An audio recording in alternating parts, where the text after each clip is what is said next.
Going to a football match in the middle of pandemic feels like an undergoing endurance test in a reality TV show. A pre-match message instructs me to arrive at Edinburgh in Glasgow 3 hours before Scotland kick off against Czech Republic.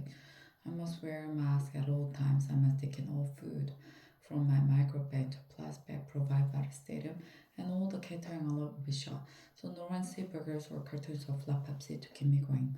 When I immediately turn up to the stadium 3 hours early, the crowds are predictably sparse. The pub outside of Brown for Florida supporter wrapped in scarlet flag looked like a tempting alternative. But when I suggest to a steward that might go get a drink ahead of the game, a look of concern crosses her kindly face. Be careful which pub you're going to, she said. They will see you coming. What is she referring to? Could it be the Dutch book bag apple side that I'm clutching? I have given my spare ticket to Rear Scott. My friend Alastair is from Edinburgh, so also not 100% at home in Glasgow. I decided to take the advice and skip the pub. Inside the stadium, encountered the loudest tartan suit I ever seen, including a tiny tartan cloth bag. I posed for a photo with him and he tells me I had it tailor-made, son. It fits me like a glove. It is not just cover regulation that make this unique and peculiar European tournament. Euro 2020, as your first insist on calling it, has also sucked into the culture wars. The pub outside the ground floor with supporter wrapped in Scotland flag looked like a tempting return, but alternative, tempting alternative. But when I suggest to Stuart that I might go get a drink ahead of the game, a look of concern crosses her kindly face. Be careful which pub you're going to, she said. I will see you coming. What is she referring to? Could it be the dance book bag apple side that I'm clutching? I have given my spare ticket to Rear Scott, my friend Alastair, who is from Edinburgh, so also not 100% at home in Glasgow. We decided to take the advice and skip the pub. Inside a stadium, encounter flying the loudest turtles that I ever seen, including a tiny turtle and cosplay. I posed for a photo with him and he tells me I had it tailor-made, son. It fits me like a glove. It is not just cover regulation that make this unique and peculiar. As you first insist on calling has also become sucked into the culture wars. The national football team has involved the nation, but that is not a straightforward task at a time when national identity is obviously contested. The pressing issue for Scotland is independent. For England, it is race.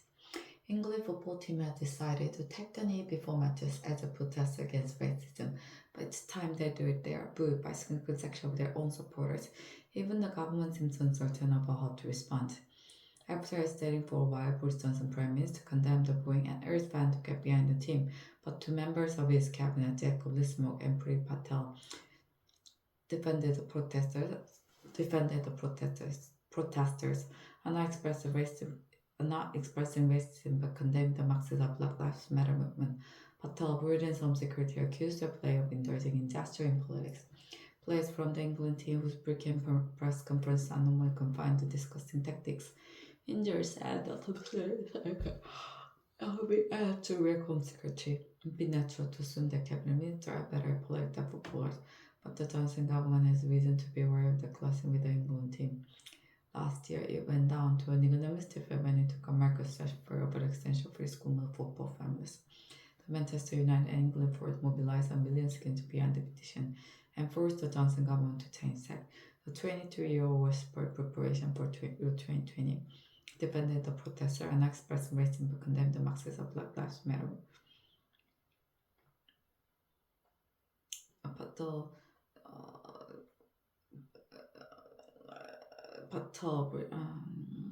Manchester United and England Force mobilized a million skins behind the petition and forced the Johnson government to change tack. The 20-year-old was for preparation for Euro 2020, defended the protester and expressed racism. The 22-year-old Westbrook.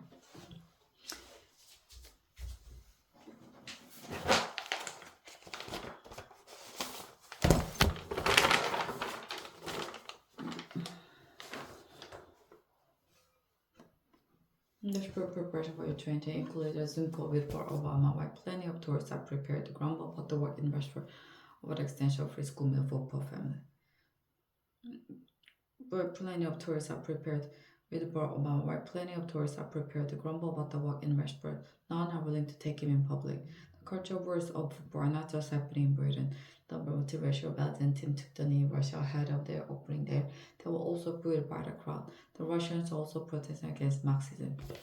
Patel breathed some secured accused to play in gesture in politics.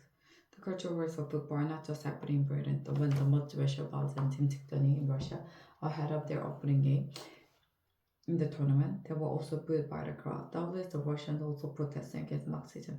Viktor Orban, Prime Minister of Hungary, one of the host nations for 2020, defended fans who were visiting team that take the knee, saying that Hungarians see the gesture as a provocation. Orban is himself a right-wing provocateur who has become a hero to the Trumpist right in America by issuing frequent warnings about the elder dangers of Europe being flooded by Muslims. But even some moderate conservatives are uncomfortable about football like taking the knee. One prominent thinker in Britain laments to me that football is a political space, but now the national team has become a source of division. I can see what it means this year's tournament. It never really brings back memories of Euro 96, when England forward mobilized a million signatures behind the petition. When England also played their games at Wembley and the whole country, they seemed to get behind the team in an uncomplicated sort of way.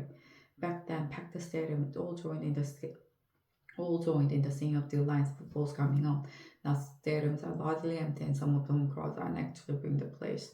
By somebody who has been to many England games over the years, I know that the team was never mixed up with the politics of race and illusion. England games have always attracted a substantial number of assorted hooligans, far-right supporters.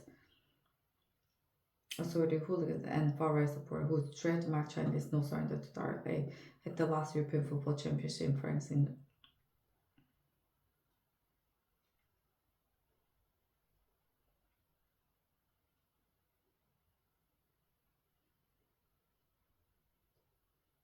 When I remarked to another fan that I didn't particularly enjoy being caught up in a near riot outside a bar in Marseille, I was told curtly, if you don't like it, you should stay at home and watch the game on television. Football around the 1970s was also where I saw the most overrated scene that I ever witnessed in Britain. It was routine to see black players bark by booze and monkey noises.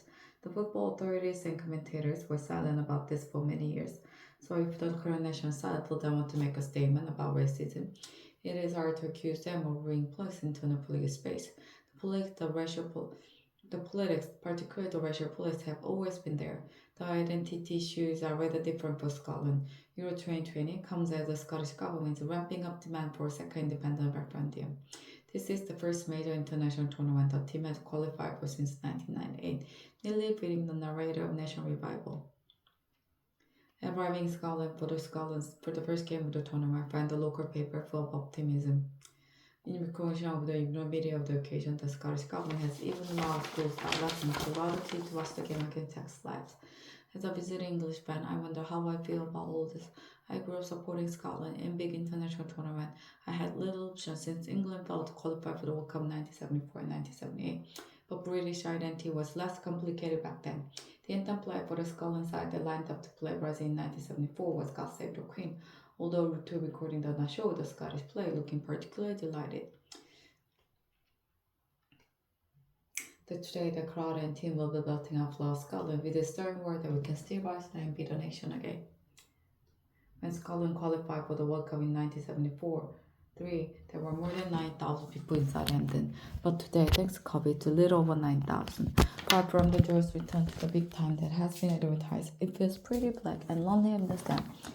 Even if the Titanic needs to be reduced to little more than a couple battalion, they built up Love Scotland loud enough to drown out the conversation. The team started the game with all the expected passions to forward. Their captain, the overseeing can be seen gesturing to his players to come down.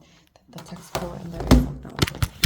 And a group of children near me continue happily shouting for Scotland, while the others around them was frozen in horror. After the match, I was there. Reminds me of Scottish fan I used to be their bitter disappointment. Bitter disappointment.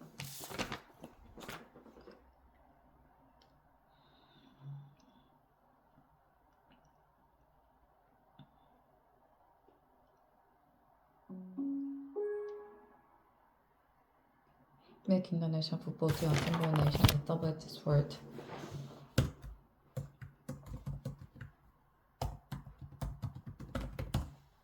Bitter disappointment. making the national football team a symbol of the nation in double its word.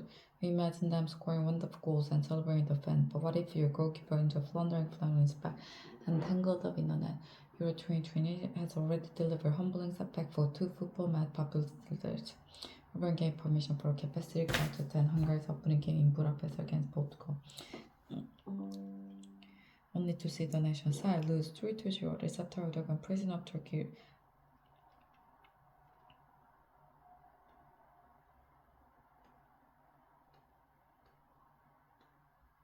traveled to Azerbaijan, sat in a place of honor next to their prison, from where he was able to see Turkey go down to a 2-0 defeat against Wales.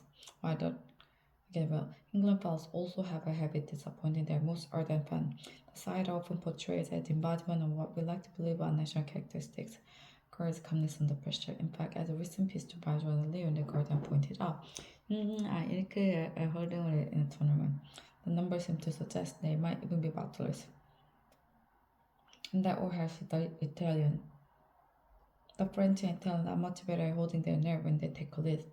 If Gareth Southgate, the England manager, can somehow break this cycle and turn England into winning outfit, he will inevitably provide a huge boost to Johnson government that is desperate for symbol of the success of Brexit Britain. But Southgate has subsequently unmistakably positioned himself to the left of the government.